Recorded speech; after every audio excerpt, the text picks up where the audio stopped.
नमस्कार दोस्तों, आज की इस वीडियो में हम डिस्कस करने वाले हैं हाल ही में हो रहा आपका SSC, MTS and havildar exam 2024 की। मेरे प्यारे दोस्तों, 10 अक्टूबर की फर्स्ट, सेकंड और थर्ड शिफ्ट में जितने भी मेरे को बच्चों के द्वारा क्वेश्चन मिले हैं, उनको हम अच्छी तरीके से कॉन्सेप्ट एंड इम्पोर्टेंट फैक्ट के साथ एनालाइज एंड डिस्कस करने वाले हैं। मेरे प्यारे दोस्तों, इससे पहले यदि आपने अभी तक हमारे चैनल को सब्सक्राइब नहीं किया है तो प्लीज़ चैनल को सब्सक्राइब कर लीजिएगा।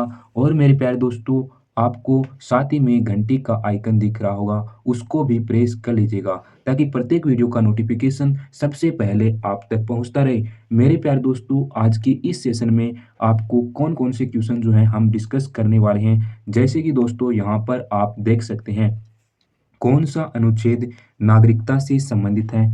प्यारे दोस्तों, इसका जितने भी इससे रिलेटेड जो भी क्वेश्चन बनते हैं, अपन जो है उनको अच्छी तरीके से दोस्तों एनालाइज करेंगे। प्यारे दोस्तों, नेक्स्ट क्वेश्चन आपका रहने वाला है, ऊर्ध्वपातन का अर्थ क्या होता है। मेरे प्यारे दोस्तों, नेक्स्ट क्वेश्चन आपका रहने वाला है, नाटक की कला में प्रसिद्ध ग्रंथ दोस्तों नाट्य शास्त्र जो है वो किससे संबंधित है। और दोस्तों, आपका नेक्स्ट क्वेश्चन रहने वाला है, एक्स-रे का आविष्कार किसके द्वारा किया गया था। मेरे प्यारे दोस्तों, इसी प्रकार से बहुत सारे क्वेश्चनों के बारे में हम अच्छी तरीके से कॉन्सेप्ट वाइज जो है डिस्कस करने वाले हैं। प्यारे दोस्तों, यहाँ पर आप देख सकते हैं, पहला क्वेश्चन आपके सामने है दोस्तों, कौन सा अनुच्छेद नागरिकता से संबंधित भारतीय संविधान में मिलता है। मेरे प्यारे दोस्तों, इसका जो करेक्ट आंसर होगा वो क्या होगा, अनुच्छेद 5 से लेकर दोस्तों अनुच्छेद 11 के बीच में जो होता है वो क्या होता है दोस्तों, नागरिकता से संबंधित भारतीय संविधान में दोस्तों देखने को मिलता है। अब दोस्तों हम जानेंगे कि अनुच्छेद 5 में क्या दिया हुआ है, अनुच्छेद 5 जो है किस भाग में रिलेटेड है, इनके बारे में जानने वाले हैं। दोस्तों, अनुच्छेद 5 जो है वो दोस्तों संविधान के लागू होने पर दोस्तों भारत में एक नागरिकता के अधिकार को प्रदान करता है। और प्यारे दोस्तों, इसमें जो है संविधान के लागू होने से पहले दोस्तों क्या होता है, प्रत्येक व्यक्ति के जो भारत के क्षेत्र में अपना दोस्तों क्या करता है, अधिवास रखता है। इस प्रकार से अनुच्छेद 5 में दोस्तों हमारे भारतीय संविधान में बताया गया है। प्यारे दोस्तों, नेक्स्ट अपन देखते हैं अनुच्छेद 6 के बारे में। मेरे प्यारे दोस्तों, अनुच्छेद 6 में क्या दे रखा है, इसके अंतर्गत दोस्तों ऐसे व्यक्तियों को नागरिकता के अधिकार प्रदान करना है जो दोस्तों क्या है, भारत से पाकिस्तान चले गए हैं। इस प्रकार से अनुच्छेद 6 में बताया गया है। इसी प्रकार से दोस्तों हम जानते हैं अनुच्छेद 6 के बारे में। प्यारे दोस्तों, अनुच्छेद 6 के अंतर अनुच्छेद 7 के अंतर्गत क्या आता है दोस्तों, पाकिस्तान में कुछ प्रवासियों को नागरिकता के अधिकार प्रदान करना दोस्तों अनुच्छेद 7 के अंतर्गत आता है। दोस्तों, अनुच्छेद 8 की बात की जाए तो अनुच्छेद 8 के अंतर्गत क्या आता है दोस्तों, भारत के बाहर रहने वाले भारतीय मूल के कुछ व्यक्तियों को नागरिकता के अधिकार प्रदान करना अनुच्छेद 8 के अंतर्गत आता है। इसी प्रकार से दोस्तों अपन नेक्स्ट अनुच्छेद 9 की बात की जाए तो अनुच्छेद 9 के अंतर्गत दोस्तों, यदि कोई व्यक्ति मान लीजिए कोई अपने स्वेच्छा से दोस्तों किसी विदेशी राज्य की नागरिकता प्राप्त कर लेता है तो वह भारत का नागरिक फिर नहीं माना जाएगा। ये जो है अनुच्छेद 9 में कहा गया है। फिर दोस्तों अपन अगले अनुच्छेद की बात करते हैं। अगला अपना अनुच्छेद कौन सा है, अनुच्छेद 10 अपना है। अनुच्छेद 10 के अंतर्गत दोस्तों क्या बताया गया है कि प्रत्येक व्यक्ति जो इस भाग के किसी भी पूर्ववर्ती प्रावधान के तहत भारत का नागरिक है या दोस्तों संसद द्वारा बनाए जा सकने वाले किसी भी कानून के प्रावधानों के अधीन ऐसे नागरिक इसके अंतर्गत बने रहते हैं। ये अनुच्छेद 10 के अंतर्गत बताया गया है। मेरे प्यारे दोस्तों, अपने नेक्स्ट अनुच्छेद की बात की जाए तो अपना नेक्स्ट अनुच्छेद 11 है। और अनुच्छेद 11 के अंतर्गत क्या बताया गया है प्यारे दोस्तों, संसद को नागरिकता के अधिग्रहण और समाप्ति के संबंध में कोई प्रावधान करने और दोस्तों इससे संबंधित सभी मामलों को लागू करने का अधिकार देता है। ये जो है अनुच्छेद 11 के अंतर्गत हमें बताया गया है। मेरे प्यारे दोस्तों, नेक्स्ट क्वेश्चन की ओर बढ़ते हैं और नेक्स्ट क्वेश्चन आपकी एसएससी, एमटीएस या हवलदार एग्जाम की दोस्तों ये जो क्वेश्चन है दोस्तों 10 अक्टूबर की सेकंड शिफ्ट में हमें देखने को मिलता है। बच्चों के द्वारा दोस्तों ये हमें बताए गए क्वेश्चनों का एनालाइज हम कराते हैं। प्लीज़ इन क्वेश्चनों को अच्छी तरीके से आप तैयार कर लीजिएगा। मेरे प्यारे दोस्तों अपना क्वेश्चन है ऊर्ध्वपातन का अर्थ क्या होता है। प्यारे दोस्तों इसका जो करेक्ट आंसर होगा वो क्या होगा। ऊर्ध्वपातन दोस्तों ऐसी प्रक्रिया होती है जिसके अंतर्गत क्या होता है, जो ठोस को सीधा वाष्प में बदलने की दोस्तों ये प्रक्रिया होती है। सो गाइस इस प्रकार से आप अच्छी तरीके से समझ गए होंगे। जैसे दोस्तों हम उदाहरण की तरफ देखें तो इसका उदाहरण अपन बता सकते हैं, जैसे कि कपूर या नेपथलीन की गेंदों में दोस्तों क्या होता है, सीधा ठोस से दोस्तों वाष्प में जो है बदल जाता है, उसको ही क्या कहते हैं, ऊर्ध्वपातन कहते हैं। मेरे प्यारे दोस्तों यदि बात की जाए संघनन की प्रक्रिया क्या होती है, तो संघनन की प्रक्रिया के अंतर्गत प्यारे दोस्तों गैस को जब हम द्रव्य में बदल देते हैं या परिवर्तन कर देते हैं गैस से द्रव्य में, तब वो प्रक्रिया क्या होती है, वो प्रक्रिया संघनन की प्रक्रिया होती है।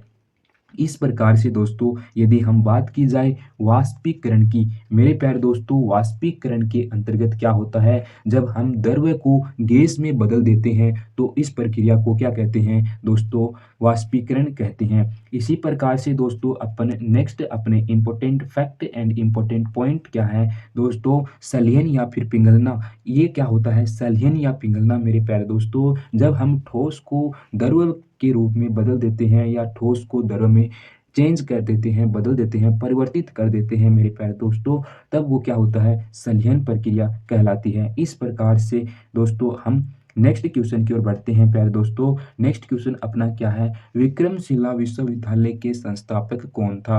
ये क्वेश्चन दोस्तों आपकी जो है 10 अक्टूबर की दोस्तों थर्ड शिफ्ट में देखने को मिला है। मेरे प्यारे दोस्तों ये question real and authentic question है। सो गाइस अच्छी तरीके से इनको तैयार कर कर आप मैक्सिमम वीडियो को शेयर कीजिएगा प्लीज़ दोस्तों, बहुत मेहनत लगती है मेरे प्यारे दोस्त, प्लीज़ सपोर्ट कीजिएगा। सो गाइस इसका जो करेक्ट आंसर होगा वो क्या होगा, धर्मपाल इसका बिल्कुल करेक्ट आंसर हो जाएगा। प्यारे दोस्तों इससे जितने भी important fact and important concept जुड़े हुए हैं उनको भी हम अच्छी तरीके से डिस्कस एंड एनालाइज करने वाले हैं। मेरे प्यारे दोस्तों इसमें देखते हैं सबसे पहले अपन यदि बात की जाए विक्रमशिला विश्वविद्यालय की स्थापना कब हुई थी। सो गाइस विक्रमशिला विश्वविद्यालय की स्थापना 8वीं शताब्दी ईस्वी में हुई थी। इसके अलावा दोस्तों यदि हम बात की जाए कि विक्रमशिला विश्वविद्यालय दोस्तों कहाँ पर स्थित है, मेरे प्यारे दोस्तों इसका जो करेक्ट आंसर होगा वो क्या होगा, बिहार के भागलपुर में दोस्तों विक्रमशिला विश्वविद्यालय स्थित है। नेक्स्ट दोस्तों हम जब बात करते हैं नालंदा विश्वविद्यालय के बारे में। दोस्तों सबसे पहले आपसे ये पूछ लिया जाए कि नालंदा विश्वविद्यालय कहाँ पर स्थित है, तो ये नालंदा विश्वविद्यालय बिहार में स्थित है। मेरे प्यारे दोस्तों बिहार में स्थित है। और यदि इम्पोर्टेंट इसकी बात की जाए इम्पोर्टेंट डेट में दोस्तों 1193 में दोस्तों विक्रमशिला को किसके द्वारा नष्ट किया गया था, विक्रमशिला को दोस्तों बख्तियार खिलजी के ने दोस्तों 1193 में नष्ट किया था। इस इम्पोर्टेंट डेट को, इस इम्पोर्टेंट दिनांक को भी आपको अच्छी तरीके से प्रिपेयर कर लेना है। मेरे प्यारे दोस्तों नेक्स्ट क्वेश्चन की ओर बढ़ते हैं और नेक्स्ट क्वेश्चन अपना क्या है, पूर्व की इतालवी के नाम से कौन सी भाषा को जाना जाता है। प्यारे दोस्तों इसका जो करेक्ट आंसर होगा वो क्या होगा, तेलुंगा भाषा को दोस्तों क्या कहे, पूर्वी की इतालवी के नाम से जाना जाता है। दोस्तों नेक्स्ट क्वेश्चन की ओर बात करते हैं तो नेक्स्ट क्वेश्चन अपना क्या है, एक्स रे का आविष्कार किसके द्वारा किया गया था। प्यारे दोस्तों इसका जो करेक्ट आंसर होगा वो क्या होगा, डब्ल्यू के रोएंटजन के द्वारा एक्सरे का आविष्कार किया गया था। प्यारे दोस्तों इससे जितने भी related important fact and important point बनते हैं, जैसे कि दोस्तों एक्सरे की खोज कब की गई थी, सन 1800 दोस्तों 1895 में एक्सरे की खोज की गई थी। इस इंपॉर्टेंट फैक्ट को भी आपको रिमेंबर कर लेना है। प्यारे दोस्तों जर्मन भौतिक विज्ञानी किसके द्वारा की गई थी, जर्मन भौतिकी विज्ञानी विल्हेम रोएंटजन ने दोस्तों एक्सरे की खोज की गई थी। इस इंपॉर्टेंट फैक्ट एंड पॉइंट को भी रिमेंबर कर लीजिएगा।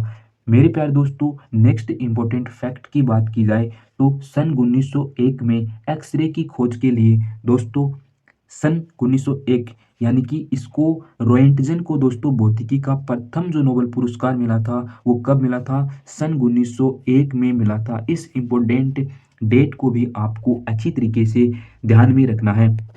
मेरे प्यारे दोस्तों नेक्स्ट अपन आगे की ओर बढ़ते हैं और नेक्स्ट अपन यदि इम्पोर्टेंट पॉइंट की बात की जाए तो दोस्तों देखते हैं कि एक्स-रे का सबसे अधिक उपयोग है वो किसके लिए किया जाता है? तो एक्स-रे का सबसे ज़्यादा उपयोग है वो किसके लिए किया जाता है? फ्रैक्टर यानी फ्रैक्चर दोस्तों, जब टूटी हुई हड्डियों की जाँच की जाती है तो वो एक्स-रे के द्वारा ही हम या फिर डॉक्टरों के द्वारा दोस्तों जाँच की जाती है। इस इम्पोर्टेंट फैक्ट को भी आपको अच्छी तरीके से ध्यान में रखना है। अब दोस्तों इससे आपसे ये भी पूछ सकता है, जैसे दोस्तों प्रसिद्ध भौतिकी विज्ञानी और उनका योगदान। जैसे दोस्तों हम बात की जाए भौतिक विज्ञानी के अंतर्गत गैलीलियो गैलीली नामक एक साइंटिस्ट था, जो दोस्तों इटली देश का रहने वाला था। और उनका क्या योगदान रहा मेरे प्यारे दोस्तों, उन्होंने ही जड़ता का नियम दिया। और दोस्तों गैलीलियो गैलीली के द्वारा ही दोस्तों गति का समीकरण भी दिया गया था। इसके अलावा दोस्तों यदि भौतिकी विज्ञानी के अंतर्गत यदि बात की जाए जे थॉमसन की, जो कि इंग्लैंड देश के रहने वाले हैं। प्यारे दोस्तों जे थॉमसन के द्वारा क्या योगदान रहा दोस्तों, उन्होंने इलेक्ट्रॉन की खोज की थी। इसी प्रकार से दोस्तों यदि अगले अपन भौतिकी विज्ञानी की बात की जाए, जैसे दोस्तों डब्ल्यू के रोएंटजन, जो कि दोस्तों जर्मनी देश के रहने वाले थे। और दोस्तों उन्होंने उनका जो योगदान था वो उनका योगदान क्या था, एक्स-रे का आविष्कार उनके द्वारा किया गया था। ये उनका योगदान रहा था। इसी प्रकार से दोस्तों अपन जो है नेक्स्ट क्वेश्चन की ओर बढ़ते हैं। और नेक्स्ट क्वेश्चन दोस्तों अपना क्या है, रागिनी दोस्तों किस राज्य से संबंधित लोकगीत का एक लोकप्रिय रूप है? मेरे प्यारे दोस्तों भारत का ऐसा कौन सा राज्य है जिसमें रागिनी लोक नृत्य बनाया जाता है? इस प्रकार से भी क्वेश्चन मॉडरेट कर कर दे सकता है। प्यारे दोस्तों इसका जो करेक्ट आंसर होगा वो क्या होगा, हरियाणा राज्य इसका बिल्कुल करेक्ट आंसर हो जाएगा। इसी प्रकार से दोस्तों अपन नेक्स्ट क्वेश्चन की ओर बढ़ते हैं। और नेक्स्ट क्वेश्चन अपना क्या है, मेरे प्यारे दोस्तों अनुच्छेद 23 और 24 के अंतर्गत ऐसा कौन सा जो बताया गया है उसके बारे में हमको बताना है। प्यारे दोस्तों अनुच्छेद 23 और 24 की बात की जाए तो भारत के संविधान में अनुच्छेद 23 और 24 के अंतर्गत शोषण के विरुद्ध या शोषण के खिलाफ अधिकार का जो है डिस्कस किया गया है दोस्तों, वर्णन किया गया है। सो गाइस इस प्रकार से आप इससे जितने भी इम्पोर्टेंट फैक्ट बनते हैं वो भी आप यहाँ पर एनालाइज करवा सकते हैं। जैसे कि दोस्तों यहाँ पर आप देख सकते हैं सन 1978 की बात की जाए तो प्यारे दोस्तों 44वें संविधान संशोधन के अंतर्गत संपत्ति का अधिकार दोस्तों एक मौलिक अधिकार होना समाप्त हो गया। इसके बारे में बताया गया है। नेक्स्ट इम्पोर्टेंट फैक्ट की बात की जाए तो प्यारे दोस्तों आप देख सकते हैं अनुच्छेद 301 के तहत हमें क्या बताया गया है, संवैधानिक अधिकार मनाया गया है।